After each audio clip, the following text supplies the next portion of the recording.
परमेश्वर के वचन की शक्ति आपके हृदय में नई आग जलाएगी, लेकिन केवल तभी जब आप अपना दिल पूरी तरह खोल देंगे। यदि बाइबल आपके लिए एक पहेली बनी हुई है तो आज वह पहेली सुलझ जाएगी। यदि इसके पन्ने आपके लिए मूक लगते हैं तो आज वे बोलने लगेंगे। मुझे पूर्ण विश्वास है कि इस ज्ञान की ज्योति आपके अंधकार को चीरकर निकल जाएगी। सब कुछ की शुरुआत से पहले हुई थी, उस अनंत मौन में जहां समय का कोई अर्थ नहीं था, जहां स्थान की कोई सीमा नहीं थी, केवल एक सत्य विराजमान था। परमेश्वर जो कभी जन्मे नहीं, कभी मरे नहीं। वे अनादि हैं, यानी उनकी कोई शुरुआत नहीं थी। वे अनंत हैं, यानी उनका कोई अंत नहीं होगा। वे सृष्टि के स्वामी हैं, लेकिन स्वयं किसी के द्वारा सृजित नहीं। उनका अस्तित्व स्वयं में पूर्ण है। अनंतता केवल उनका विशेष गुण है। फिर एक दिन, जिसे हम समय का पहला दिन कह सकते हैं, परमेश्वर ने अपनी सर्वशक्तिमान आवाज उठाई। उनके मुंह से निकले 3 शब्द ने ब्रह्मांड की नींव हिला दी। उजियाला हो, और अंधकार के सीने को चीरता हुआ प्रकाश फूट पड़ा।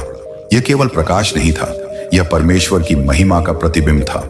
6 दिनों तक सृष्टि का महानतम कार्य चलता रहा। आकाश अपनी नीली चादर ओढ़कर फैला, धरती अपने हरे भरे वस्त्र पहनकर सुशोभित हुई, समुद्र अपनी लहरों के साथ नाचने लगे, सूर्य, चांद और तारे अपनी अपनी जगह पर जगमगाने लगे। पेड़ पौधे, पशु पक्षी, सब कुछ परमेश्वर के वचन की शक्ति से अस्तित्व में आया। लेकिन 6वां दिन वह दिन था जब परमेश्वर ने अपना सबसे अनमोल रत्न तैयार किया, यानी इंसान। धरती की मिट्टी को अपने हाथों में लेकर प्रेम से उसे गढ़ा, फिर अपनी नाक से जीवन की सांस फूंकी और आदम, पहला मनुष्य, जीवित हो उठा। उसकी आंखों में परमेश्वर की छवि चमक रही थी, उसके चेहरे पर स्वर्गीय तेज था। फिर परमेश्वर ने कहा, आदम का अकेला रहना अच्छा नहीं।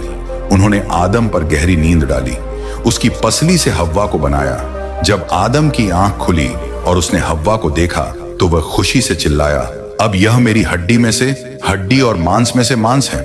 आदम और हव्वा पूर्णतः निर्दोष, शुद्ध और पवित्र थे। उनके मन में कोई दुष्ट विचार नहीं था, उनके हृदय में कोई पाप नहीं था। वे परमेश्वर के साथ प्रतिदिन बातचीत करते थे। स्वर्ग की शांति धरती पर उतर आई थी। वे अदन की वाटिका में आनंद से रहते थे और परमेश्वर की सृष्टि की देखभाल करते थे। लेकिन एक दिन एक काला साया उस स्वर्गीय वाटिका में प्रवेश कर गया। शैतान, वह जो कभी परमेश्वर का सबसे सुंदर स्वर्गदूत था, जो अब अहंकार और विद्रोह के कारण स्वर्ग से निकाला जा चुका था। उसने सर्प का रूप धारण किया और उस पवित्र स्थान में घुस आया। उसकी आंखों में बदले की आग थी। उसके मन में एक योजना थी, परमेश्वर की सबसे प्रिय सृष्टि को भ्रष्ट करना। वह हव्वा के पास आया और अपनी चिकनी चुपड़ी बातों से उसे फुसलाने लगा। क्या परमेश्वर ने सच में कहा है कि तुम वाटिका के किसी पेड़ का फल